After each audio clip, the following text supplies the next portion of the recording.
안녕하세요. 은야쌤입니다. 오늘은 ITQ 엑셀 기출문제를 2016 버전으로 풀어보겠습니다. 화면에 띄워드린 문제는 2021년 12월달 A 유형 문제입니다. 먼저 수험자 유의사항부터 살펴보도록 할게요. 시험장에 가셔서 파일을 저장하실 때 파일의 이름과 파일을 저장하는 경로가 지정이 되어 있을 겁니다. 파일의 이름은 수험번호 빼기 본인의 이름으로 시험장에 가시면 ITQ라고 하는 폴더가 마련되어 있을 거예요. 주기적으로 저장하셔서 답안을 전송하셔야 문제 발생을 줄일 수 있겠죠. 답안을 작성하실 적에 문제는 총 4단계, 1작업부터 4작업까지 순서대로 좀 작업이 되어 있어야 되고요. 모든 작업 시트의 A열은 열너비를 1로 지정하세요 라고 되어 있군요. 그 이외에 나머지 지정되지 않은 부분은 적당하게 조절하시면 되겠고요. 답안 시트의 이름은 1작업, 2작업, 3작업이라고 이름들이 정확하게 맞아져야 되고요. 답안 시트 이외에 다른 것들이 추가되어 있다면 감점 처리된다고 하니까 쓸데없는 시트는 없애는 게 좋겠죠. 엑셀은 1시간 동안 시트 4장을 만드는데요. 첫 번째 시트에 있는 데이터를 기반으로 해서 2작업, 3작업, 4작업은 그 친구들을 복사하거나 활용하는 문제입니다. 만약에 1작업에서 오타가 있다면 2, 3, 4작업도 연쇄적으로 오류가 나기 때문에 1작업에 있는 데이터는 오류가 없도록 정확하게 데이터를 입력을 해주시면 좋겠죠. 처음에 시트를 먼저 준비하도록 할게요. 기본적으로 시트는 한 장이 마련되어 있을 텐데요. 이름 자체를 더블 클릭하셔서 제1작업이라고 이름을 정확하게 주시면 되겠죠. 종이가 더 필요하다면 오른쪽에 있는 더하기 단추 누르셔서 반복적으로 추가해 주시면 됩니다. 제2작업. 시트는 3장까지만 만들 거고요. 마지막 4번째 4작업의 경우에는 1작업에 있는 데이터를 활용하셔서 차트를 만들 건데요. 차트를 만들 적에 새로운 시트를 추가할 거기 때문에 미리 시트를 만들어 놓지는 않겠습니다. 자, 1작업부터 3작업까지 종이는 마련이 됐으니까 A열의 열너비를 바꿔보도록 할게요. A라고 하는 이름에다 대고 오른쪽 버튼 누르게 되면 할 수 있는 메뉴들이 쭈루룩 뜰 텐데 거기에 열너비라고 하는 메뉴가 있군요. 열 너비는 1이다 라고 지정이 되어 있었어요. 확인하시면 이렇게 폭이 좁아드는 거 확인이 되시죠? 2작업에서도 3작업에서도 반복을 해주시면 되겠습니다. 제1작업으로 돌아와서 데이터를 입력해 보도록 할 텐데요. B와 4가 만나는 곳, 자, 여기서부터 데이터가 입력이 되고 있는 거죠. 위치를 정확하게 찝어서 데이터 입력을 해보도록 하겠습니다. 사용 면적 제곱미터라고 하는 친구는 하나의 셀에 위아래로 글씨를 쓰고 있군요. 그렇다면 그냥 엔터가 아니라 왼손으로 Alt 누른 상태에서 엔터를 치시게 되면 하나의 셀에 위아래로 데이터를 입력할 수가 있습니다. Alt 엔터 하셔서 데이터 입력. 사용 면적에서 제가 Alt 엔터를 요 사용 면적이라고 한 뒤쪽에서 넣었기 때문에 제곱미터라고 하는 건 쭉 뻗어서 써줘야 되는데 이렇게 줄이 자동으로 바뀌어 있죠. 그건 요 폭이 너무 좁아서 그런 거예요. 폭은 너비를 A열 빼고 나머지는 임의로 조절 가능하다라고 했으니까 수동으로 조절하시면 되겠습니다.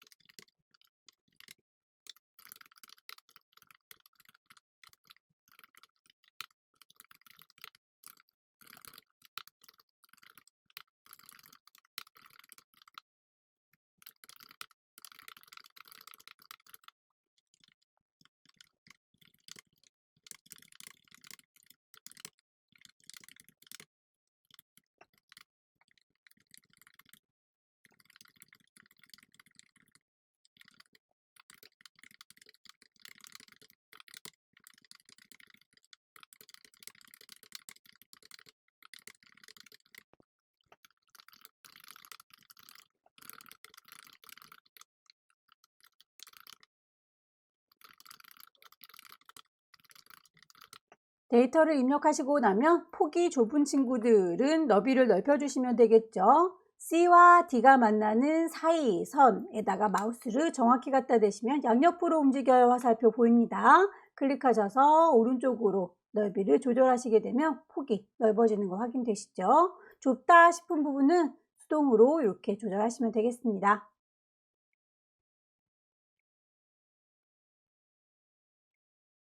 테두리를 적당히 적용할게요.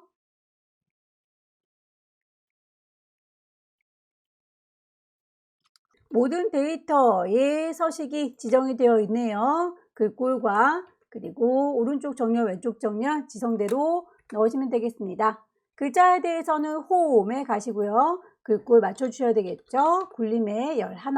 모든 아이들은 가운데 정렬이 되어 있을 건데요. 숫자들의 경우에는 오른쪽에 맞춰주세요 라고 했으니 오른쪽 정렬로 바꾸겠습니다. 제목의 경우에는 도형을 이용해서 작성을 하시면 되겠고요. 없는 걸 집어넣을 땐 삽입, 도형을 넣을 거예요. 도형이라고 선택하시게 되면 미리 만들어져 있는 도형이 있어요. 육각형으로 작성을 할 겁니다. 클릭 드래그해서 넣고 보니 위아래의 폭이 좀 좁아 보이죠? 문제지에 보시면 위쪽, 아래쪽 1, 2, 3번 줄의 경우에는 다른 줄들에 비해서 높이들이 조금 더 높아 보입니다. 1, 2, 3이라고 하는 번호 자체를 클릭 드래그 하셔서 범위 잡으시고요. 1과 2 사이, 2와 3 사이 어디든지 상관은 없습니다. 사이에 만나는 선에다 갖다 대시면 위아래로 움직여요. 화살표 보이죠? 클릭 드래그 하셔서 높이 값을 좀 높여주시게 되면 한꺼번에 같이 높아집니다. 제목에 대해서도 도형의 색상이라든지 그 안에 글꼴들 지정된 대로 입력하시면 되겠죠. 도형을 선택하시게 되면 위쪽에 도형에 대한 서식이 나올 거고요. 채우는 색깔이라든지 그림자에 대해서 지시사항대로 넣어주시면 되겠습니다. 글자에 대한 건 홈으로 돌아오셔서 글꼴 맞춰주시면 되겠습니다. 굴림. 임의의 셀에 결제란을 작성해서 그림으로 복사하세요. 단 원본은 삭제하십시오 라고 되어 있군요. 이렇게 결제란을 만들어서 복사한 다음에는 원본을 지워서 정리하겠습니다. 결제란의 경우에는 폭과 높이가 좀 다양하게 다르기 때문에 이 안에다가 작성을 하게 되면 다른 셀들이 영향을 받을 수가 있어요. 아예 새로운 시트를 만들어서 따로 제작하고 지워버리겠습니다. 새 시트라고 가셔서 결제란을 만들어 주세요.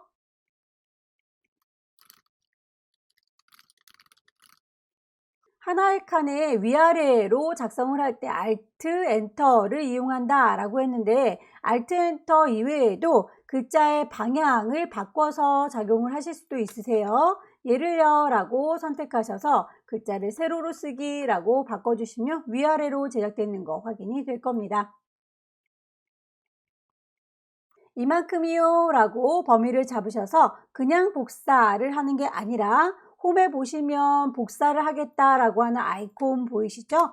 옆에 화살표를 누르셔서 그림으로 복사하겠다라고 선택하시게 되면 그림으로 복사할 거예요 라고 하는 대화창이 뜰 겁니다. 화면에 표시된 대로 그림으로 복사하시면 되겠죠? 확인. 복사가 끝났으면 제일 작업으로 돌아오셔서요. 이쯤에다 놓을 거다라고 컨트롤 V 하시게 되면 그대로 들어오죠. 원본은 삭제하겠습니다. 쉬트라고 만들어진 친구는 오른쪽 버튼 누르셔서 아예 통으로 삭제를 해버릴게요. B의 4번부터 J의 4번, G의 14번, I의 14번 영역은 주황으로 채우세요 라고 되어 있군요. 범위를 이만큼이요 라고 한꺼번에 잡으셔서 색상들을 바꿔주시면 될 텐데요. 이 친구들의 경우에는 흑백으로 여러분들께서 시험지를 봤기 때문에 주황색인지 아닌지는 지시사항을 보시고 확인을 하시면 되겠습니다. 실제로 받아보면 회색으로 되어 있을 거예요. 이만큼이요 라고 범위를 잡으시고요. 채워주는 색깔이 기본값은 노랑입니다. 화살표 누르셔서 주황이라고 이름 똑 떨어지는 친구를 잡으시면 되겠죠. 셀들을 좀 합쳐줄 건 합쳐주는 게 좋겠네요. 병합하고 가운데 맞춤.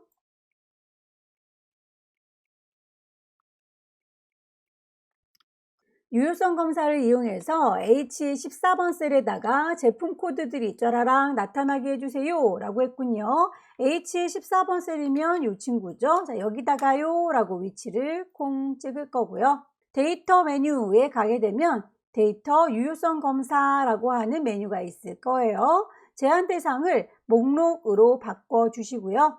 여기에다가 원래는 데이터를 손으로 쭈루룩 입력하는 건데 문제에서는 요거를 제품 코드가 나타날 수 있도록 B의 5번부터 B의 12번까지 영역이 되도록 해주세요 라고 했으니까 요만큼이요 라고 영역을 선택하시면 되겠죠. 자, 원본은요 라고 한번 찔러주시고요. 그리고 이만큼입니다 라고 선택하시게 되면 확인했을 때에 이렇게 조그만 화살표가 나오는 걸 보실 수 있을 거예요. 화살표를 누르시게 되면 리스트를 그대로 받아서 투영해서 보여줍니다. 클릭하시게 되면 이렇게 데이터 바로바로 선택하실 수 있을 거고요. 이 데이터 이외에 다른 것은 입력받지 않겠다라고 하는 게 유효성 검사예요. 이를테면 여기다가 1, 2, 3이라고 손으로 데이터 입력을 해볼게요. 엔터를 치게 된다면 그 값은 유효성 검사에서 그 값은 유효하지 않습니다 라고 나오게 되는 거죠. 자, 취소. 셀 서식을 볼까요? 2의 5번부터 2의 12번 영역에 셀 서식을 이용해서 숫자 뒤에다가 1이라고 표시를 해주세요. 다만 그 뒤에 천 단위 구분기호가 있으면 좋겠어요 라고 예를 들어놨네요. 이만큼이요 라고 범위를 잡아서 천 단위 구분기호만 넣는다면 홈에 가시면 천 단위 구분기호를 바로 넣으실 수가 있을 거예요. 다만 우리는 그 숫자 뒤에다가 1이라고 하는 말을 붙여야 되기 때문에 사용자가 직접 넣으셔야 되겠죠. 이만큼이요 범위 잡았고요. 마우스 오른쪽 버튼 누르게 되면 셀 서식을 직접 입력할 수 있습니다. 클릭하셔서 사용자가 직접 지정할 거예요 라고 선택하게 되면 미리 만들어져 있는 형식들이 쭉 보일 겁니다. 이 중에서 샵, 샵샵 0이라고 하는 게 천 단위 구분기호를 넣겠다라고 하는 의미예요. 보시는 바와 같이 이렇게 천 단위 구분기호가 들어간 형태가 보이죠. 그 뒤쪽에다가 1이라고 하는 말을 붙여주시면 되겠군요. 보기에서 그렇게 보이는지 꼭 확인하고 나와주세요. 마지막으로 H의 5번부터 H12번 영역까지는 등록일자라고 하는 이름으로 정의를 해주세요 라고 되어 있군요. H의 5번이라고 클릭하게 되면 왼쪽에 이름 상자에서 H의 5번입니다 라고 이름이 보일 거예요. 하나하나 클릭하면 각각의 고유 이름이 나타나는데 이만큼 한꺼번에요 라고 범위를 몽땅 잡아주게 되면 이 친구들의 가장 앞에 있는 친구를 대표 우두머리로 해서 이름이 상정이 되네요. 그렇게 하지 말고 등록일자라고 하는 이름으로 보였으면 좋겠어요 라고 이름을 새겨주는 거죠. 하나씩 하나씩 클릭했을 때는 독자적인 이름이 보일 거고요. 이만큼이요 라고 한꺼번에 선택을 하게 되면 우리가 이름으로 등록했던 아이가 나오게 되는 거죠. 데이터 입력은 여기까지만 진행을 할 거고요. 그 이외에 언급되지 않은 선 모양에 대해서는 여러분들께서 출력 형태를 보시고 유추하시면 되겠죠. 바깥쪽은 굵어 보이고요. 안쪽은 가늘어 보이고요. 제목 부분들도 좀 굵어 보이는데 이 부분은 X표 표시가 되어 있군요. 자, 그런 선들 모양은 여러분들께서 보시고 정하시면 되겠습니다. 만들어져 있는 선들 중에서 고르실 수도 있고요. 모양이 정확하지 않을 때는 다른 테두리라고 선택하시게 되면 일일이 여러분들께서 수정하실 수도 있으세요.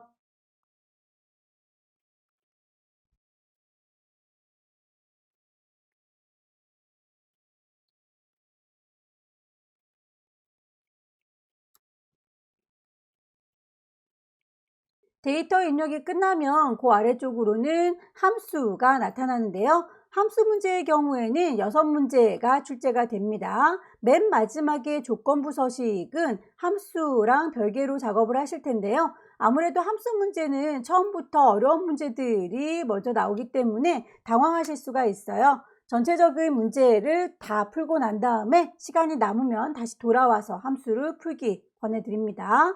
조건부 서식의 경우에는 많이 어렵진 않으니까 이 친구만 먼저 처리하고 2작업, 3작업, 4작업이 끝난 다음에 다시 되돌아와서 함수를 풀어드리도록 할게요. 조건부 서식을 보시면 사용 면적의 80 이상인 행 전체에다가 글자 파랗게 굵게 해주세요 라고 지시가 되어 있군요. 그렇다면 행 전체라고 했으니까 전체를 몽땅 다 블록을 쫙 잡아주시면 되겠고요. 함수를 풀지 않아도 관계없습니다. 이만큼이라고 전체를 싹 잡았고요. 조건부 서식하셔서 여러분들께서 새로운 규칙을 세워주시면 되겠죠. 수식을 사용해서 작업해라 라고 했으니까 수식을 사용하여 라고 시작할 거고요. 이퀄식 시작합니다 라고 지정을 해주면 되겠죠. 사용면적이 80 이상인이라고 했습니다. 사용면적은 요 동네에 있군요. 하나하나씩 들춰봐야 되기 때문에 얘부터 살펴보도록 할 텐데요. 얘를요 라고 선택을 하게 되면 이렇게 달러 표시가 붙는 게 보일 거예요. 달러 표시가 붙는다는 건 절대로 움직이지 마라 라는 거니까 얘만 보겠다 라는 걸로 판단하겠죠. 하지만 우리는 사용 면적을 위로 아래로 왔다 갔다 하면서 봐야 되기 때문에 주소로 따지자면 F의 5번, F의 6번, F의 7번, F의 8번이라고 F10이라고 하는 건 고정이 되어 있고요. 5번, 6번, 7번이라고 하는 행, 줄은 왔다 갔다 할 겁니다. 그렇다면 F라고 하는 친구만 고정시킬 거예요. 5라고 하는 건 고정시키지 않겠습니다. 라고 달러 표시를 지워주시면 되겠죠. 자, 이렇게 해서 F 고정 5, 6, 7, 8 왔다 갔다 하면서 볼 거예요. 라고 선택을 했고요. 문제에서 사용 면적이 80 이상이라고 했습니다. 이상이라고 하는 건 크거나 같다 라고 하지요. 그래서 뒤에다가 크거나 같다 80이라고 입력을 해주게 되면 식이 완성이 됐습니다. 그럴 경우에 서식을 정하시면 되는 거죠. 서식 단추를 누르게 되면 어떤 식으로 모양을 꾸며드릴까요? 라고 대화창이 뜰 거고요. 글자색이 파랗고 굵게 표현됐으면 좋겠어요 라고 했으니까 굵게, 색깔은 파랑이라고 이름이 똑 떨어지는 아이를 선택하십시오. 확인, 확인. 사용 면적이 80 이상인 친구들만 줄 전체가 이렇게 다 파랗게 바뀌는 걸 확인할 수 있습니다. 이 작업을 보도록 할게요. 제2작업은 필터를 만드는 문제입니다. 제1작업 시트의 B4에서 H12번 영역을 복사해서 제2작업 시트의 B2에다가 붙여넣으세요 라고 되어 있군요. 범위를 쭉 잡아보자면 요만큼이라고 해서 함수와는 별개의 문제니까 함수는 나중에 풀어도 된다 라고 말했던 거 이해되시죠? 컨트롤 C 복사하셔서 제2작업의 B2 셀에다가 컨트롤 V 붙일 겁니다. 붙여놓고 보니 이렇게 샵샵샵샵 보이는 건 폭이 좁아서 그런 거예요. 옵션으로 좀 바꿔줄까요? 옵션 단추를 누르시면 너비를 유지해서 갖고 와주세요 라고 원본의 열 너비를 유지하세요 라고 하는 친구 선택했더니 원본에 있던 친구하고 똑같이 만들어졌네요.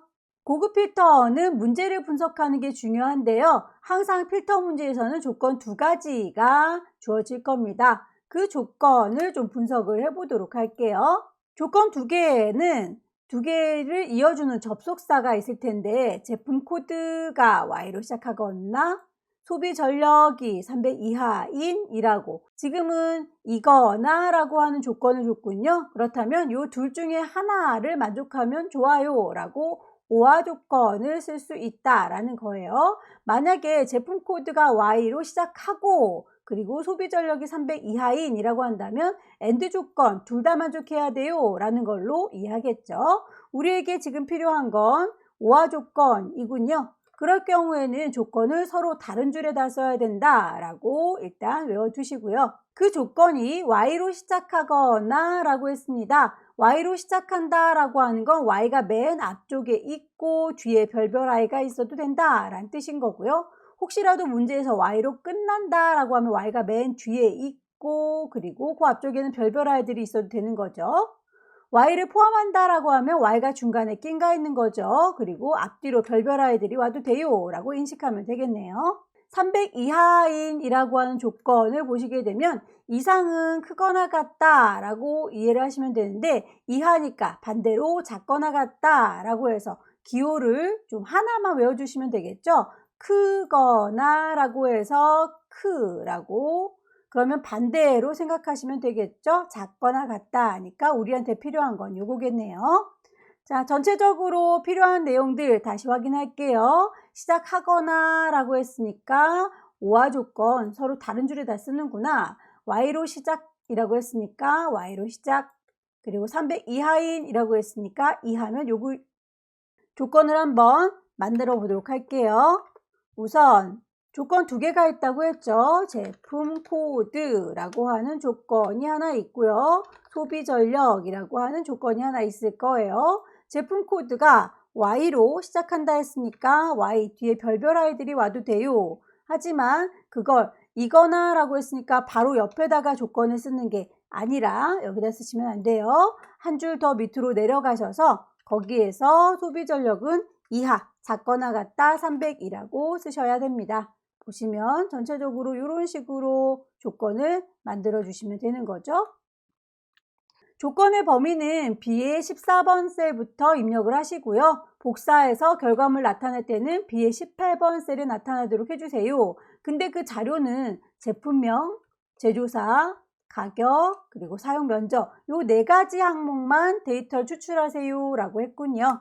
그렇다면 여기에다가요 라고 B와 14가 만나는 곳 위치 잡으시고 직접 타이핑하지 않으셔도 돼요. 복사해서 갖다 놓는 게 더 편하겠죠. 컨트롤 C 복사, 컨트롤 V 붙입니다. 소비 전력 역시 컨트롤 C 복사하셔서 컨트롤 V 붙이시고요. 제품 코드는 Y 별 한 줄 내려서 작거나 같다 300이라고 조건을 줬습니다. 자, 그러면 조건 제가 아까 예시 드렸던 아이랑 똑같은 모양으로 만들어졌죠. 그 아이들의 결과물은 B의 18번 셀에서 나타나도록 해주시되 항목은 요 4가지만 필요하다라고 했으니까 4가지 항목을 B의 18번 셀에다가 옮겨 놓는 게 좋겠네요. 제품명, 제조사, 가격, 사용 면적까지 요만큼만 필요합니다 라고 컨트롤 C 복사하셔서 B와 18 만나는 곳에 컨트롤 V 붙이시면 4가지 항목이 다 준비가 됐습니다. 고급 필터를 해보도록 할까요? 이만큼이요 라고 범위를 잡아서 데이터 메뉴에 가시게 되면 고급진 필터 쓸 수 있습니다. 목록의 범위는 이미 잡고 들어왔기 때문에 그 범위가 그대로 필요하지요. 조건 범위가 어디냐면요 라고 위치를 쿵 찍으셔서 요만큼이 조건 범위예요 라고 선택을 했고요. 다른 장소에다가 그게 어디냐면 이라고 복사하는 위치가 우리가 마련해 놓은 요 동네인 거죠.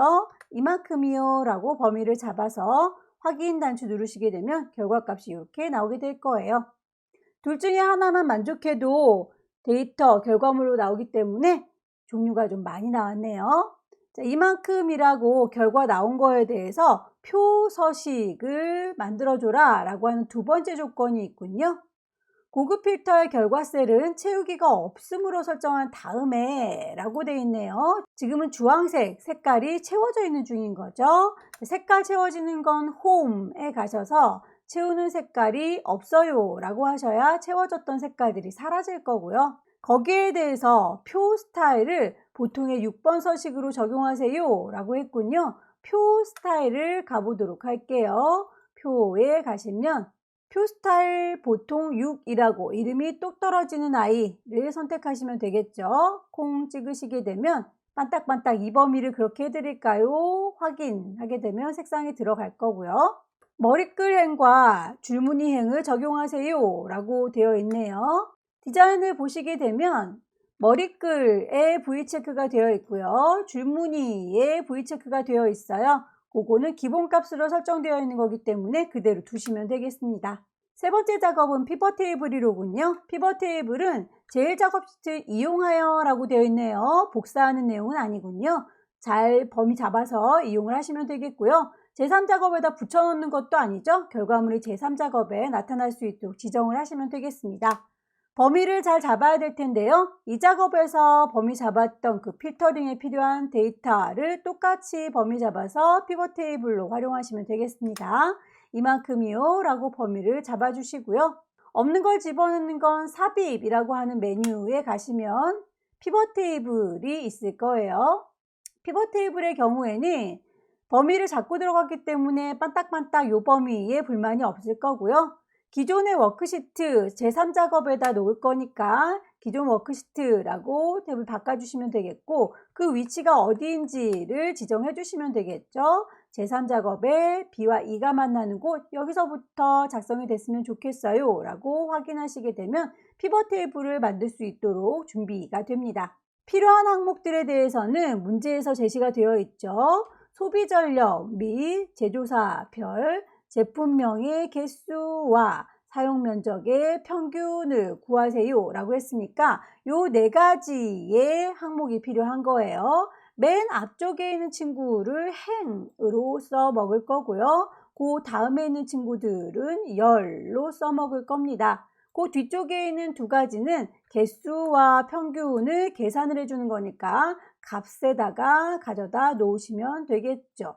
자, 이제 소비전력이라고 하는 친구는 이라고 선택하셔서 행에다 놓으시면 되겠고요. 제조사별이라고 했으니까 제조사는 열에다 놓으시면 되겠죠. 제품명의 개수라고 했습니다. 계산하는 곳은 값. 그리고 사용면적의 평균이라고 했네요. 사용면적도 그 다음 값에다 놓으시게 되면 일단 배치는 끝났습니다. 이제 이 친구들에 대해서 함수가 제대로 들어갔는지 확인을 해보세요. 제품명에 대해서는 개수가 들어가는 게 맞지만 사용 면적에 대해서는 합계가 아니라 평균을 구하세요 라고 되어 있지요. 그렇다면 이 친구는요 라고 클릭하셔서 제일 끝자락에 있는 값 필드 설정이라고 선택해 보면 지금은 합계로 되어 있는 중인 거죠. 얘를 평균으로 바꿔주시면 되겠고요. 출력된 이름을 보시면 평균이 사용 면적인데 제곱미터 단위예요 라고 하는 말까지 눈에 보여야 되겠네요. 이름이 사용 면적 옆에 제곱미터가 빠져 있으니까 쿵 찍으셔서 글자 넣어주시면 되겠죠. 확인 단추 누르게 되면 이렇게 개수 제품명이라고 뜨죠. 평균 사용면적의 제곱미터라고 하는 이름 뜨죠. 자, 똑같이 적용된 거를 확인할 수 있을 거고요. 이름이 좀 달라 보이죠? 제조사와 소비전력이라고 하는 게 열 레이블과 행 레이블이라고 임의로 바뀌어져 있으니까 이름들을 좀 맞춰주도록 할게요. 두 번째 괄호 문제 보시면 소비전력을 그룹화하세요. 제조사는 출력 형태처럼 정렬하세요 라고 되어 있군요. 소비전력을 보시게 되면 숫자 값들이 이렇게 그룹으로 묶여져 있는 게 확인이 되시죠? 우리는 하나하나씩 쭉 다 펼쳐져 있는데 말이죠. 그렇다면 숫자 너는 이라고 선택을 하시고 오른쪽 버튼 누르게 되면 이 중에서 그룹을 하실 수가 있군요. 시작하는 값이 문제에 보면 201부터 그리고 끝나는 값은 410까지 라고 되어 있어요. 시작과 끝을 맞춰 주셔야 되겠습니다. 201부터 끝은 400. 그 사이사이를 얼마만큼씩 묶을 건지 값을 보아하니 201에서 270이면 70만큼이죠. 271에서 340, 70만큼이네요. 그렇다면 단위는 70이라고 주시면 되겠군요. 제조사에 대해서는 정렬을 하세요 라고 했는데 큐니스, 커리어, AQ전자라고 되어 있습니다. 키읔부터 시작해서 이응으로 내려가는 거니까 내림차순으로 정렬을 했어야 되는군요. 제조사라고 하는 이름 옆에 화살표 누르시게 되면 정렬을 하실 수 있어요. 지금은 오름차순으로 되어 있는 걸 내림차순으로 바꿔주시게 되면 큐니스, 커리어, AQ전자라고 바뀌는 거 확인이 되시죠? 세 번째 거 레이블이 있는 셀은 병합해서 가운데 맞춰주시고요. 빈 셀에는 별 2개가 표시되도록 해주세요 라고 되어 있죠. 우선 커서를 이렇게 안쪽에다가 피벗 테이블 선택해서 대시면 오른쪽에 피벗 테이블 필드가 보일 거예요. 커서를 피벗 테이블 바깥쪽에다 주시면 이렇게 옵션 보이지 않습니다. 어찌됐든 얘를요 라고 선택을 하셔서 오른쪽 버튼 눌러 보시게 되면 피벗 테이블에 대한 옵션 창을 따로 불러내실 수도 있어요. 클릭하시게 되면 대화창이 따로 뜨죠. 여기에서 레이블이 있는 셀 병합하고 가운데 맞춤이라는 걸 V체크 해주시면 되겠고요. 빈 셀은 표시하도록 V체크는 되어 있지만 어떻게 하라는 얘기가 없죠. 여기에다가 별 2개를 표시하세요 라고 하면 되는 거죠. 체크하고 별 2개요 라고 모양 만들어진 거 보이시죠? 네 번째, 행 총합계를 지우고요. 나머지는 출력 형태에 맞게 작성을 해보세요 라는 거군요. 아까처럼 똑같이 오른쪽 버튼 누르셔서 피벗 테이블 옵션 보시면 레이아웃 말고 옆에 있는 요약 및 필터로 가볼게요. 여기에서 행 총합계를 지우고 라고 해서 확인하고 나오시면 이렇게 이제 행 총합계가 지워진 게 보일 겁니다. 전체적으로 출력된 거는 별반 다르진 않은데 정렬된 걸 보니까 별별별 되어 있는 아이는 가운데에 배치가 되어 있고 숫자들의 경우에는 오른쪽 벽에 이렇게 잘 붙어 있죠. 숫자의 결과값은 평균이다 보니까 소수자리가 이렇게 쫘라락 붙었는데 여기는 소수자리가 없이 깔끔하게 떨어졌군요. 결과 나온 친구들 숫자값만 몽땅 선택을 하셔서 홈에 가시게 되면 가운데 맞춰주세요 라고 정리를 하실 수가 있고요. 소수자리가 없게 깔끔하게 정리를 쉼표 스타일로 바꿔주시게 되면 소수자리 없이 오른쪽 벽에 탁 하고 붙어요. 결과물을 보시고 문제지와 비슷한지 한번 다시 쭉 둘러봐 주시면 좋겠죠. 네 번째 작업은 그래프를 제작하는 문제로군요. 제일 작업 시트를 이용하여 라고 했으니까 복사하는 건 아닌가 봅니다. 어떤 항목들이 필요한지는 결과물을 보시고 파악을 하셔야 될 텐데요. 결과물을 보아하니 사용 면적과 가격이 필요하네요. 회오리 DQ라고 하는 제품명들도 필요하니까 항목을 요만큼 필요하구나, 그리고 사용 면적과 가격 요만큼 필요하구나 라고 하는 것들을 확인할 수 있을 겁니다. 범위를 잘 잡으셔서 차트를 만들면 되겠죠. 우선 이만큼이요 라고 범위를 잡도록 할게요. 자, 뚝 떨어져 있는 아이들은 한꺼번에 잡을 수 없으니까 왼손의 도움을 받겠습니다. 컨트롤 누른 상태에서 가격과 사용 면적 이만큼 같이 필요해요 라고 범위를 잡고, 없는 걸 집어넣는 건 삽입이라고 하시면 되겠죠.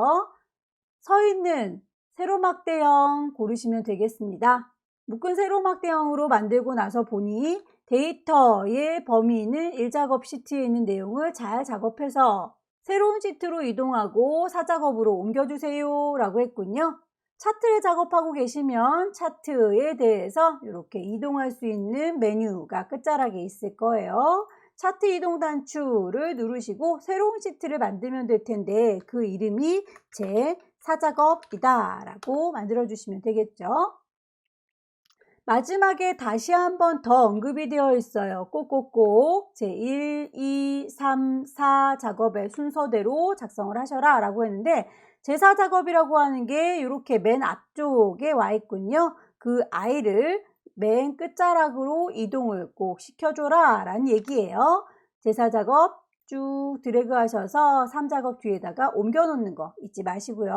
그렇다면 이제 항목들을 잘 맞춰서 지시사항대로 넣어주면 되는데 길다란 막대를 보아하니 우리는 하나, 둘, 셋, 넷, 다섯, 여섯, 일곱, 여덟 개의 긴 막대가 보여요. 결과물에서는 6개가 보이고 있죠. 쓸데없이 2개가 더 들어온 모양입니다. 데이터를 다시 선택하시면 돼요. 데이터 선택에 가셔서 회오리 DQ부터 뭐뭐 필요 없는지 뽀송 DN이라고 하는 친구는 필요가 없었군요. 필요 없는 부분들은 이렇게 콕콕 찍어서 없애버리시면 되겠고요. 확인. 차트 디자인 도구에 보시게 되면 레이아웃은 3번이고 스타일은 1번이다 라고 지시가 되어 있죠. 레이아웃에서 그리고 스타일에서 찾아주시면 되겠습니다. 레이아웃은 3번이고요. 스타일은 1번이고요. 영역 서식에 대해서 차트 안에 있는 글자들은 굴림의 열 하나, 채우는 건 질감, 분홍, 박엽지, 근데 그림 영역에 대해서는 흰색으로 채워주세요 라고 되어 있군요. 마우스를 차트 안에다가 두시면 저는 차트 영역입니다, 저는 그림 영역입니다, 저는 계열이에요 라고 각각의 이름이 뜨게 될 거예요. 자, 그렇게 차트 영역이라는 이름이 뜨면 콕 찍으셔서 글자 모양에 대해서는 홈에서 설정을 하지요. 굴림의 크기는 11라고 맞춰주시면 되겠고요.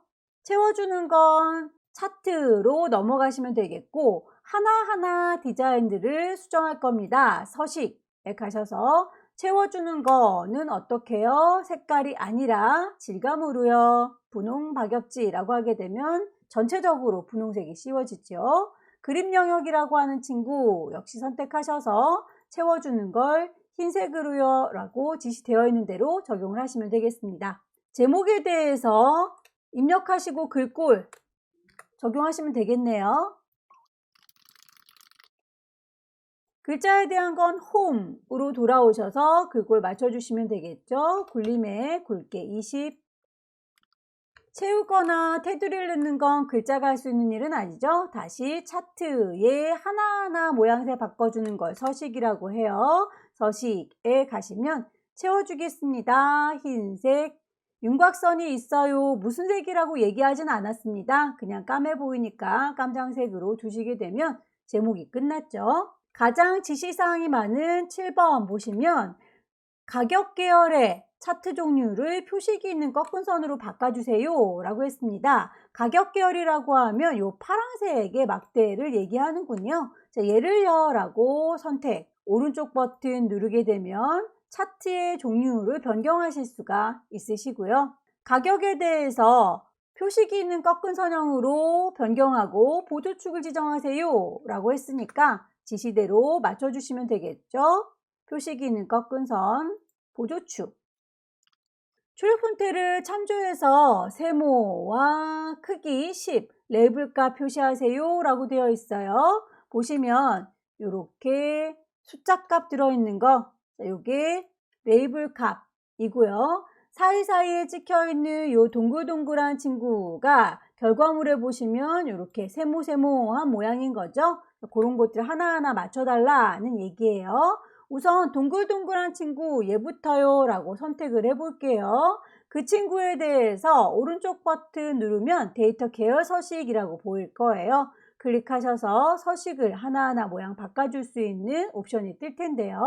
첫 번째 친구부터 하나씩 클릭하셔서 옵션을 찾으시면 되겠습니다. 첫 번째 친구에 보시게 되면 선에 대해서, 표식에 대해서 라고 고르실 수 있고요. 우리는 표식 때문에 들어온 거죠. 현재 표식은 자동으로 잡혀 있는 중인데요. 기본 제공해 주는 거 동그라미가 아니라 삼각형으로 바꿀 거예요. 크기가 5가 아니라 10으로 바꿀 거예요 라고 맞춰주시게 되면 좀 더 커진 걸 확인할 수 있고요. 전 좁으니까 서식은 좀 닫을게요. 뽀솜 DX에 있는 요 가격에 대해서 아니면 그리고 요 위쪽에 있는 사용 면적에 대해서 레이블 값을 표시하도록 할게요. 얘를요 라고 선택을 하시게 되면 오른쪽 버튼 눌렀을 때 데이터 레이블을 추가하실 수가 있어요. 그냥 레이블을 추가하게 되면 모든 친구들이 값이 들어가요. 하나만 넣고 싶은 거죠. 우리는 얘를요 라고 모든 아이들이 다 선택되어 있는 상태에서 한 번 더 눌러주시게 되면 얘만 따로 선택이 되는 걸 확인할 수 있을 거예요. 뽀솜 DX4라고 하는 얘를요 라고 선택한 상태에서 오른쪽 버튼 누르시고 데이터 레이블 추가해 주세요 라고 하면 혼자서만 이렇게 레이블을 갖게 되는 거 확인할 수 있죠. 눈금선은 파선으로 작성을 해주시고요. 축의 경우에는 출력 형태를 참조하세요 라고 되어 있습니다. 우선 지나가는 요 눈금선은 우리 실선으로 되어 있는 상태인데 문제지에서는 점선으로 되어 있군요. 그렇다면 얘를요 라고 선택하셔서 하나하나의 모양을 바꿔주는 건 서식, 거기에서 선에 대한 모양을 바꾸실 수 있으실 텐데요. 여기에서도 할 수 있고 그 자체를 오른쪽 버튼 누르셔서 눈금선에 대한 서식이라고 가시게 되면 이렇게 옵션 창에서도 바꾸실 수가 있으세요. 점선입니다 라고 파선이라는 이름 정확하게 떨어지는지 확인하셔서 정하시면 되겠고요. 축에 대해서 보시면 왼쪽은 0부터 90까지 똑 떨어지게 맞습니다. 10단위로 들어가 있고요. 그런데 저희는 0이라고 시작되어 있는 게 여기에는 하이픈 표시가 되어 있죠. 모양이 좀 달라 보이니까 너를요 라고 선택하셔서 오른쪽 버튼 축서식 표시해주는 표시 형식을 좀 확인해 볼까요? 현재는 일반으로 되어 있어요. 얘를 회계라고 바꿔보시면 이렇게 하이픈 모양이 들어간 거 확인이 되시죠? 다만 앞에 쓸데없이 원표시가 붙었군요. 원표시 기호는 없애주세요 라고 없음 하시게 되면 이렇게 하이픈 표시만 남습니다.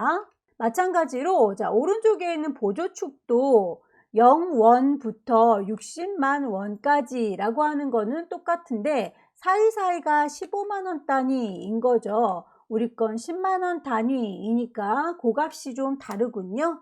얘를요 라고 선택하셔서 축서식이 뜨면 하나하나 클릭하셔서 원하는 아이를 찾으시고 데이터에 보시게 되면 축 옵션에서 최소값이 0이고요. 최대값이 60만인 건 맞지만 기본 단위가 10만으로 되어 있어요. 요거를 15만이라고 값을 바꿔주시면 되는 거죠. 결과물을 보시면 우리 거보다 선들이 좀 짙어 보이니까 선들도 좀 수정을 하고 나오도록 하겠습니다. 축에 대해서요 선택하시고 선 모양을요 실선입니다 라고 선택하시게 되면 좀 짙어진 게 보일 거예요. 우리 옅었던 선이 짙어지는 거죠. 각자 하나씩 선택하셔서 맞춰주시면 됩니다.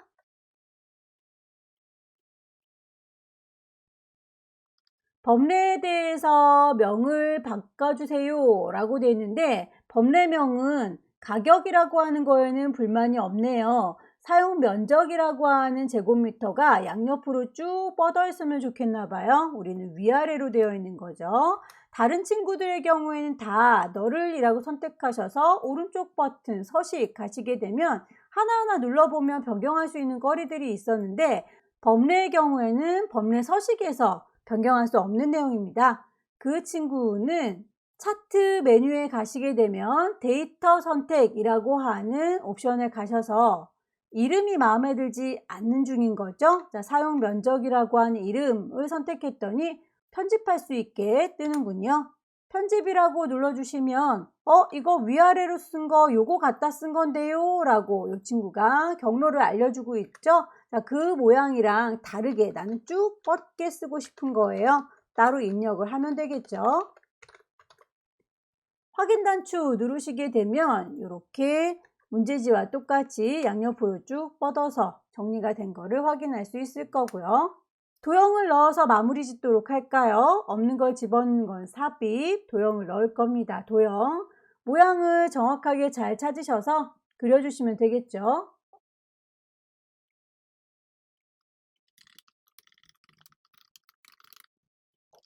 정확하게 어떤 모양인지는 언급하지 않았어요. 출력 형태처럼만 만들어주세요 라고 했으니까 얘를요 라고 하셔서 비슷한 걸 찾아서 적용하시면 되는 거죠. 글자가 가운데 있었으면 좋겠군요. 가운데 정렬. 나머지 사항 한번 틀어진 거 없는지 쭉 확인을 해 보시고요. 없다면 1번 문제로 돌아가겠습니다. 함수 문제는 전체 6문제가 주어질 거예요. 배점은 다 똑같기 때문에 당연히 쉬운 문제부터 먼저 푸시고 어려운 걸로 차근차근 넘어가시면 되겠죠. 저는 일단 순서대로 쭉 풀어드릴 거예요. 1번 보시게 되면 if 함수와 mid 함수, 함수 두 개를 줬죠. 일단 중첩 함수를 준다라고 하는 건 어려운 문제다라고 인식을 하시면 되겠고요. 함수의 모양부터 꼭 먼저 기억을 해주셔야 되겠습니다. if 함수라고 하는 친구는 만약에 라고 하는 조건을 걸어서 그걸 만족하는 경우에는 요거를 줄게 참, 그걸 만족하지 않을 경우에는 저거를 줄게 거짓 이라고 하는 if 함수의 모양 기억하고 계셔야 되겠고요. mid 함수는 중간에서 글자를 뽑아오는 거예요. 그래서 글자 하나를 선택하셔서 몇 번째부터 뽑아올 건지 몇 개를 뽑아올 건지 이렇게 쓰는 방법을 먼저 새겨 놓는 게 좋겠죠. 문제에 보시면 판매사를 구할 건데 제품 코드의 네 번째 글자가 1이면 한국, 2이면 대한, 그 이외의 나머지는 온라인이라고 줘라 라고 되어 있군요. 그렇다면 여기에서 조건을 주실 적에 만약에 if 중간에서 글씨를 뽑아와야 되는 거죠. 제품 코드의 네 번째 글자가 라고 했으니까 중간에 뽑아오겠다. mid. 어디에 있는 문자요? 제품 코드에 있는 문자요 라고. 제품 코드가 지금 B의 5번에 있는 거죠. 자, 그렇다면 B의 5번에 있는 이 친구 문자에서 몇 번째요? 네 번째 글자가 라고 했으니까 네 번째부터 보시되 몇 개를요? 한 개만 갖고 오면 되는 거죠. 자, 이렇게 해서 뽑아 본다면 DQ 빼기 115라고 6개의 글자 중에서 네 번째면 요 1이라고 하는 아이를 뽑아오게 되는 거겠죠. 자, 그렇게 해서 뽑아온 아이가 1이고요. 그게 나온 아이 1이면 한국이다 라고 했으니까 그렇게 해서 뽑아온 아이와 1이라고 하는 글자가 같습니까? 라고 물어보셔야 조건이 완성이 되는 거예요. 1이면 숫자 아닌가요? 왜 앞뒤에 따옴표를 했나요? 지금 데이터 입력된 걸 보니까 DQ라고 하는 요 글자와 115라고 하는 숫자가 섞여 있죠. 글자와 숫자가 섞여 있으면 전체적으로 다 글자로 인식을 해요. 글자의 경우에는 앞뒤 따옴표를 붙여서 표현을 해주죠. 그래서 앞뒤에 꼭 이렇게 따옴표가 붙어야 됩니다. 그럴 경우에 조건을 걸었으니 그걸 만족하는 경우에는 참은 언제요? 한국이라고 하는 값을 주면 되는 거죠. 한국이라고 주시면 되겠고, 그게 아닌 경우도 있잖아요. 이렇게 QN-316이라고 했을 때 여기서는 3이라고 하는 아이가 뽑혀 나오겠죠. 1이 아닌 경우에 대해서도 거짓에 대해서 생각을 해보자는 거죠. 자, 그것도 요 아래쪽에다가 좀 폭이 좁으니까 아래쪽으로 옮겨서 써볼게요. 만약에 if 중간에서 뽑아오세요. mid 제품 코드 B의 5번에서 네 번째에서부터 한 개를 뽑아온 것이 equal 2라고 하는 글자가 들어있다면, 자, 2라고 한다 하면 대한이라는 거죠. 여기에서는 대한 쓰는 방법이 똑같다는 걸 비교해 드리기 위해서 제가 이렇게 위아래로 입력을 해 본 거예요. 자, 그러면 1일 경우에 대해서 쭈쭈쭉 하고 한국이라고 속가져 나올 거고요. 2일 경우에 쭈쭈쭉 대한이라고 속가져 나올 거예요. 그 이외에 나머지 거 3이든 4든 5든 6이든 그 외 나머지 것들은 온라인으로 퉁쳐주세요 라고 하는 거니까 나머지는 다 거짓이 되겠죠. 자, 그 외에 나머지 것들은 다 온라인이라고 주겠습니다. 괄호를 볼게요. 미드에 대해서 괄호가 한번 열렸고 닫혔습니다. 문단속이 잘 됐네요. 다음 미드도 역시 괄호를 열고 괄호를 닫았어요. 문단속이 잘 됐죠. 그런데 처음에 if 함수를 열고 나서 닫을 기회가 없었던 거죠. 그래서 거짓에 대해서 길게 쭉 얘기를 하다 보니 괄호를 닫지 못했어요. 그러는 사이에 다시 한번 if 함수가 새롭게 열렸기 때문에 이렇게 괄호가 새로운 아이가 열렸습니다. 그렇다면 이제 거짓인 경우에 대해서 닫아줘야 되니까 이렇게 초록색으로 표현한 거 닫아줬고요. 맨 처음에 시작했을 때 if 함수 있죠? 이것도 이렇게 같이 짝을 맞춰서 닫아주셔야 되겠죠. 입력을 해볼게요. equal 만약에 if 중간에서 뽑아올게요. mid 제품 코드에 있는 컴마 네 번째 글자 컴마 하나를 갖고 올 때 그것이 같은가요? 1이라고 하는 글자와 컴마 자, 조건을 걸었을 때 1이라고 하는 것과 공교롭게도 같으면 뭐라고 준다고요? 한국이라고 준다고요. 이제 아닌 경우에 대해서 얘기를 해야 되는데 아닌 경우가 좀 길게 다시 1이 아니라 2인 경우에 대해서 얘기해야 되는 거죠. 다시 if 만약에 중간에서 뽑아올게요. mid 제품 코드에서 컴마 네 번째에서부터 컴마 한 개를 갖고 와 보니 같은가요? 2라고 하는 글자와 라고 조건을 걸었어요. 자, 2와 같다면 대한이라고 하는 결과값을 보여주세요. 그런데 1도 아니고 2도 아니고 그 외에 나머지 것들의 경우에는 다 몽땅 다 뭘로요? 온라인이라고 하는 걸로 넣어주세요. 괄호를 지금 미드에 대해서 닫아줬고 미드에 대해서 닫아줬고 if 함수에 대해서는 둘 다 아직 못 닫았으니까 최종적으로 두 번을 다 한꺼번에 닫아주시면 된다고요. 괄호를 두 번 닫습니다. 엔터. 1이라고 하는 아이가 들어있기 때문에 얘는 한국이라고 결과가 나왔죠. 하나를 잘 만들었으면 오른쪽 귀퉁이에다가 마우스를 정확히 갖다 대시면 이렇게 깜장색 더하기가 나올 거예요. 클릭하셔서 쭉 자동으로 채워주시게 되면 결과값들이 쭈루룩 나올 텐데 다만 굵은 선들도 서식이 같이 들어갔으니까 옵션에서 서식은 안 갖고 올 거예요 라고 서식 없이 채우기 라고 하게 되면 이렇게 결과값만 나오게 되는 거죠. 두 번째 문제는 비고를 찾는 거죠. 소비자력의 오름차순 순위를 구하세요. 랭크 EQ라고 하는 함수를 써라 라고 했군요. 그렇다면 랭크 EQ라고 하는 함수 어떻게 생겼는지 또 알고 계셔야 되겠죠. 랭크 순위를 구하는 함수는 누구의 순위를 구하는지 컴마 도대체 어느 범위에서의 순위를 구하는지를 잡아주시면 됩니다. 그런데 이렇게 해서 괄호를 닫게 되면 큰 친구가 1등, 이걸 내림차순이라고 해요. 커다란 아이가 제일 앞쪽에 있고 그리고 점점 뒤로 내려가고 있는 거죠. 4, 3, 2, 1 이렇게 내려가고 있어요. 뒤쪽에 옵션을 하나 더 만들어 볼까요? 자, 순위를 구할 겁니다. 랭크, 누구에 대한 순위를 구할 건지, 어디에서의 범위를 잡을 건지. 근데 그 뒤에다가 1이라고 하는 옵션 하나를 더 붙여주게 되면 작은 게 1등이 되고요. 이걸 오름차순이라고 얘기해요. 제일 작은 게 앞에 있고 점점 큰 아이가 뒤로 올라가고 있죠. 1, 2, 3, 4라고. 자, 그렇다면 우리는 지금 문제에서 오름차순 순위를 구하세요 라고 했으니까 작은 게 1등인 순서대로 쭉 순위를 구해주세요 라고 하는 거죠. 만들어 보자면 equal 랭크 EQ라고 주시고, 누구에 대해서요?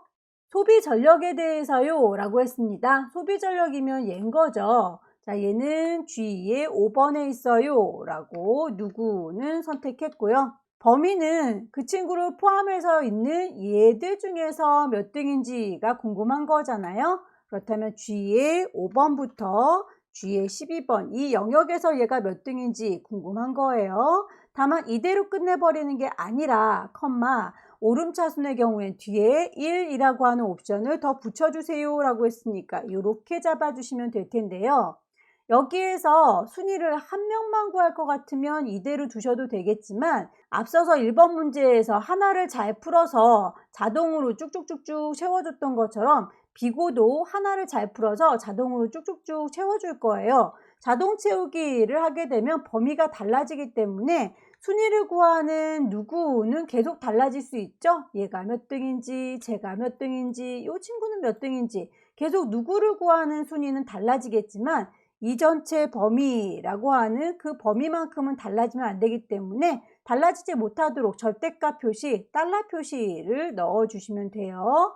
여기에서 이만큼 범위를 잡아줄게요 라고 할 때 F4 키를 눌러주시게 되면 앞뒤로 달러 표시가 와다닥 하고 붙게 될 겁니다. 그래서 고정해 주세요. 이 위치는 절대로 바뀌지 않게요 라고 해주시게 되면 그 친구 자동으로 채웠을 때 누구를 구할 건지는 계속 주소가 바뀌겠지만 그 범위만큼은 바뀌지 않을 겁니다. 만들어 볼게요. equal 순위를 구할 거예요. 랭크 EQ라고 누구에 대해서요? 소비 전력 얘에 대해서요. 컴마 어느 만큼의 범위 중에서요? 얘들이 모여있는 요 동네 중에서요. 그냥 범위만 잡으시면 곤란하다고요. 그 범위가 바뀌면 안 되니까 키보드의 제일 위쪽에 있는 F1, 2, 3, 4, F4키 보이시죠? 띵 눌러주시면 달러 표시가 한꺼번에 와다닥 붙어요. 요대로 닫아주시면 큰 게 1등인 거고요. 컴마 1이라고 붙여주시게 되면 얘는 오름차순으로 작은 게 1등이라고 선택이 되겠죠. 하나를 잘 만드셨으면 오른쪽 귀퉁이에 깜장 더하기 나올 때 쭉 자동으로 채워주시면 되겠고요. 순위뿐만 아니라 선 모양까지 같이 바뀌는 게 보이는군요. 자, 서식은 없도록 해주세요 라고 하면 이렇게 순위만 쫙 구해집니다. 1등의 값을 보니까 제일 작은 아이가 1등으로 잘 추출이 됐지요. 8등의 경우에는 제일 큰 값이 추출된 거 보니 정답인 것 같습니다. 세 번째 문제는 디카운트 A 함수를 줬군요. %, 연산자까지 같이 붙여서 결과값에다가 개라는 말을 붙이세요 라고 했습니다. 문제를 보아하니 LQ전자 제품의 개수를 구하세요 라고 했군요. LQ전자를 찾으시려 이렇게 개수 몇 개인지 구해주시면 될 텐데, 자, 그렇다면 디카운트 A 함수 모양을 살펴보셔야 되겠죠. 디카운트 A라고 하는 친구는 데이터베이스 함수입니다. 지금껏 범위를 정할 때는 항상 안쪽에 있는 데이터들, 알맹이들만 범위를 이렇게 잡았을 거예요. 앞에 D자가 붙어 있는 데이터베이스 함수의 경우에는 꼭 제목을 포함해서 잡아야 된다. 범위를 잡으실 때 이렇게 위쪽에 있는 제목까지 같이 잡아줘야 된다라고 하는 거 주의하셔야 됩니다. 표 전체를 몽땅 잡아서 내가 찾고자 하는 아이가 몇 번째 열에 있는지 그리고 조건을 잡아주면 되는데 그 조건 역시 제목을 꼭 포함해서 잡아주셔라 라고 하는 거죠. 우선 계산하겠습니다 는 표시하시고요. 디카운트 A라고 하시게 되면 괄호를 열어서 표 전체라고 했으니까 B의 4번부터 J의 12번까지 라고 찾으시면 되겠죠. D의 4번부터 J의 12번 표 전체를 잡았습니다. AQ전자 제품의 개수를 구해라 라고 했는데 AQ전자인지 아닌지는 여기를 보면 알 수가 있는 거죠. 그래서 이 친구 제조사가 하나, 둘, 세 번째에 있습니다 라고 몇 번째 열이요? 세 번째 열이요 라고 직접 손으로 쓰셔도 되고요. 그냥 여기요 라고 제목을 찍으셔도 됩니다. 제목 부분을 D에 4번이라고 찍어 줄 거고요. 내가 찾는 건 AQ전자니까요. 여기에서 조건이 뭐라고요? AQ전자라고 하는 것. 또 이것도 겹쳤네요. 조건도 AQ전자인 건데 그렇다면 이 친구를 그냥 이렇게 잡으시면 안 된다고 했죠? 제목을 포함해서 잡아줘야 된다라고 했으니까 D의 4번부터 D의 5번까지 라고 범위로서 잡아주시면 되겠죠? 이렇게 해서 잡아주고 나면 AQ전자가 1개, 2개, 3개 있어요 라고 3이라고 나올 텐데 그 뒤에 개라는 말을 붙이기 위해서 앰퍼센트 연산자를 줬죠. 그렇다면 뒤에다 붙여주시면 돼요. and 개라고 하는 말을 붙여주세요 라고 입력해 보도록 하죠. equal D count A 표 전체를 잡으셔라 라고 했습니다. 몽땅 다 범위 잡고요. 컴마 내가 계산하고자 하는 아이는 하나, 둘, 세 번째에 있는 얘를 찾는 거죠. 컴마 조건이 뭐라고요? AQ전자인데 제목까지 같이 잡으시라고요. 자, 이렇게 해서 괄호를 닫아주시게 되면 그냥 3 이러고면 나옵니다. 그 뒤에다가 and 개라고 하는 말을 붙여주세요 라고 앞뒤 따옴표 붙여서 넣으시게 되면 3개라고 나오게 되는 거죠. 네 번째 문제는 2020년 이후 등록 제품의 소비 전력 평균을 구하세요 라는 문제로군요. 평균을 구하는 거면 에버리지 함수를 줬으면 좋았을 텐데 문제에 보시면 sum if와 count if를 잘 조합해서 평균을 만들어 보세요 라고 하는 문제로군요. 일단 sum if와 count if 함수의 모양새부터 살펴보도록 할게요. sum if라고 하는 건 합계를 구할 겁니다. 조건에 맞는 아이들. count if는 개수를 구할 거예요. 조건에 맞는 아이들이란 뜻이죠. 조건을 비교해보는 범위 쫙 잡아주시고 조건을 걸어주시면 되겠죠. 그렇게 해서 조건에 맞는 아이들이 쏟아져 나오면 계산을 하시면 되는 거예요. 평균을 구한다 라고 하는 건 전체적인 합계가 나온 거를 개수로 나눠주면 평균이 나오는 거기 때문에 둘 사이는 이렇게 나누기 표시로 연결을 해주면 되겠습니다. 다만 sumif에서 조건 범위는 이렇게 등록일자를 보면 그 안에서 범위를 쭉 보시고 2020년 1월 1일 이후라고 하는 조건을 걸어주시면 될 텐데 조건을 걸어줄 때 이렇게 앞뒤에다가 따옴표를 붙여주셔야 정확하게 데이터 입력이 될 거예요. 원래 크다 작다라고 비교해주는 연산자는 2는 크거나 같아요 1보다 라고 양쪽에 이렇게 숫자 데이터가 있어야 비교가 가능한 건데 지금은 조건에서 왼쪽에 누군가가 올지 알 수가 없기 때문에 비워놓고 크거나 같아요 요 날짜보다요 라고 식이 성립되지 못하도록 만들어진 거죠. 그래서 두 개가 다 같이 와서 비교를 해봐야 되는데 하나밖에 없는 외로운 상황이기 때문에 그래도 좀 알아들으세요 라고 앞뒤에다가 따옴표를 강제로 붙여주는 형태로 입력을 하셔야 돼요. 조합을 해보도록 하겠습니다. equal sum if 합계 구할 건데 조건은 뭐다? 등록일자 H의 5번부터 H의 12번 등록일자들이 모여있는 이 동네에서 조건은요 크거나 같습니다 라고 2020년 1월 1일 요 날짜보다 크거나 같아요 라고 하게 되면 등록일자 중에서 2020년 1월 1일 이후인 애들만 쪼로록 솎아지겠죠. 계산하는 건 소비전력에 대해서 라고 했으니까 소비전력은 G의 5번부터 G의 12번까지 그 범위를 잡아주게 되면 합계가 나올 거예요. 그걸 나누기 count if 개수로 나눠주면 되겠죠. count if 똑같습니다. 조건이 맞나 안 맞나 비교해보는 범위는 등록일자죠. H의 5번부터 H의 12번까지 이 범위를 잡아주시고 조건은요. 크거나 같다. 2020년 01월 01일 하지만 요거는 요대로 넣어주시면 왼쪽 오른쪽 두 개가 있어야 비교가 가능한데 왼쪽 오른쪽 두 개가 다 있는 게 아니라 오른쪽만 있기 때문에 강제로 알아들으세요 라고 따옴표 정해주시면 됩니다. 굉장히 어려운 문제네요. 입력해 보도록 하겠습니다. equal sum if 조건은요. 등록일자 H의 5번부터 H의 12번 영역까지 쪼로록 잡았더니 주소값이 H의 5에서 H의 10이라고 들어가지 않고 우리가 이름 정의했던 등록일자라고 자동으로 바뀌죠. 제대로 나온 거 맞아요. 컴마 조건을 잡아주셔야 되겠죠. 크거나 같다 2020년 01월 01일이라고 강제로 따옴표로 붙여서 조건을 걸어줬고요. 계산하는 건 소비 전력을 계산해라 라고 했으니까 G의 5번부터 G의 12번까지 범위를 쫘라락 잡아주시면 되겠죠. 썸이프가 끝났고요. 나누기라고 나눠주면 됩니다.